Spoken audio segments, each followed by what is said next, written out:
Holy cow, folks, is it possible that we could already have medications available to help prevent the development of food allergies, asthma, or allergic rhinitis in young kids? I'm a board-certified pediatric allergist, and we're going to go into a deep dive into this subject. So if you've been following me for a while, you know that I go live to talk about various allergic diseases, and one of the topics that I've talked about in my lives that I have not posted about yet is ways to potentially reduce the risk of children developing other allergic diseases.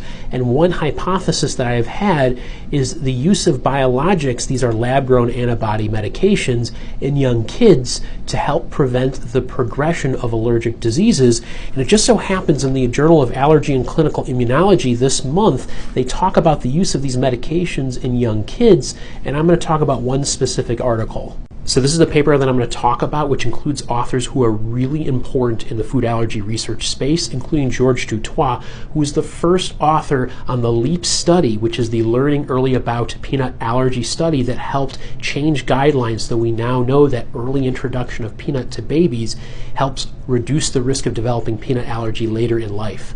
There's a concept called the atopic march where babies who have eczema, also known as atopic dermatitis, are more likely to develop allergic diseases such as asthma, allergic rhinitis, or forms of food allergy.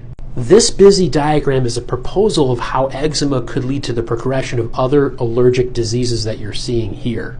Eczema is essentially a problem with skin barrier function. Things in the outside world are able to get into your body much more easily and present itself to your immune system in an abnormal way.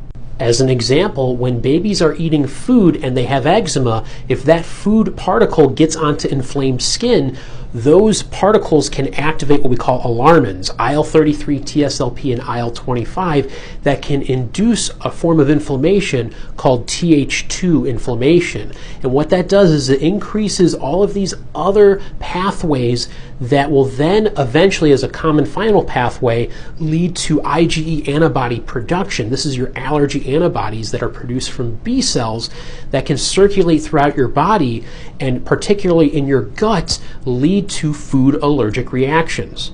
This same kind of proposed mechanism can be seen if this was for allergens such as dust mites, mold, cats, or dogs, where that Th2 inflammation can lead to IgE antibody production that could lead to asthma and allergic rhinitis as well.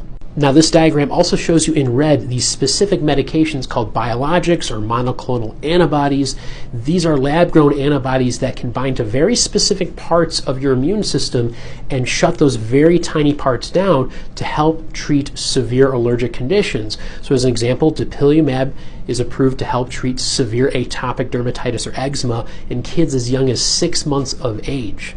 So the theory is if you take a medication and start it very early in life to help treat that severe eczema, you can heal the skin and reduce the risk of that sensitization process, that allergy antibody production, from happening in the first place. So that is some really interesting things for researchers to think about as ways to help stop this atopic march. There's currently a clinical trial that is recruiting patients right now called the PARC study that is looking at this from the standpoint of using omalizumab in children ages 2 to 3 who have a history of wheezing or family history of asthma to see if that stops the progression of children developing asthma. They will give these patients either the drug or a placebo for 2 years and then follow them for an additional 2 years to see if they develop asthma. At this time, though, dupilumab and tezepelumab are not being evaluated to see if these medications help stop the progression of these allergic diseases. I hope this information was interesting and helpful for you. If you have further questions, feel free to leave in the comments section below. Click the like and follow buttons to learn more information about allergies, asthma, and immunology.